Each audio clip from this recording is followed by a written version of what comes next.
Okay, Monday the 20th on the Compete program, we are starting this session, continuing with our front squat cycle. The weights are progressively building from week to week, and we're building up to a heavy test in a couple of weeks' time.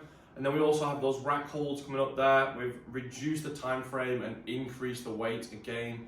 So really just making sure you're staying safe on those rack holds, making sure you're breathing properly. So when you take the bar up off the rack, you don't need to step back away from the rack, just simply lift it up, really take the weight across your chest, and then remember to breathe. So I see people many times trying to hold their breath for like 10 seconds when they're doing these.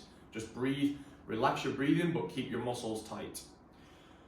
After that, we're moving on to some intensity intervals. So we're gonna go 4 sets, each one is for time, 20/16 calorie row, and then 10 overhead squats at a decently heavy weight. So the goal here is to basically push the intensity very hard. So you're rowing as hard as you can with the thought of still being able to transition quickly. So that's a sub 5-second transition into an unbroken set of pretty heavy overhead squats. So you should be putting the handle down, you're over to the barbell, ideally straight into a squat snatch, but it can be just power snatch into the overhead squat and just banging out those overhead squats as quick as you can. Of course, it's going to test your sort of balance and accuracy with that difficult overhead squat at a heavier weight, so that's going to be a real challenge there. So trying to focus on making sure you are hitting the right movement standards, getting yourself low enough, especially with the overhead squats, opening your hips at the top position,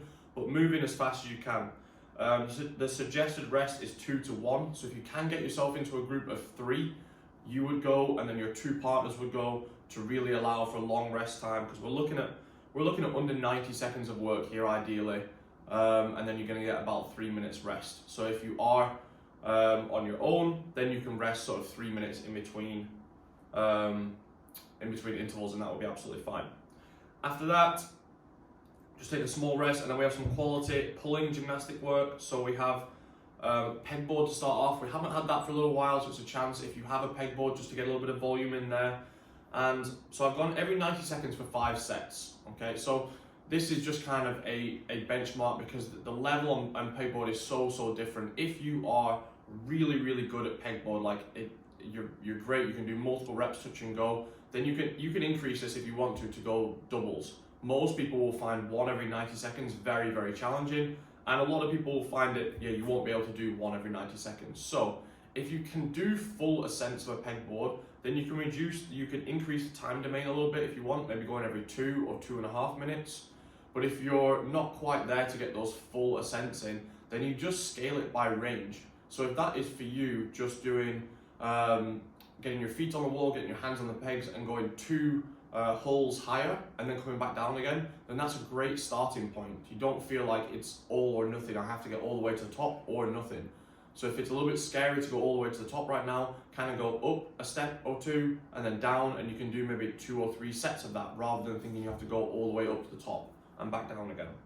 So you can scale that just to fit something that works for you, and you have the strict pull-up option if you don't have a pegboard accessible.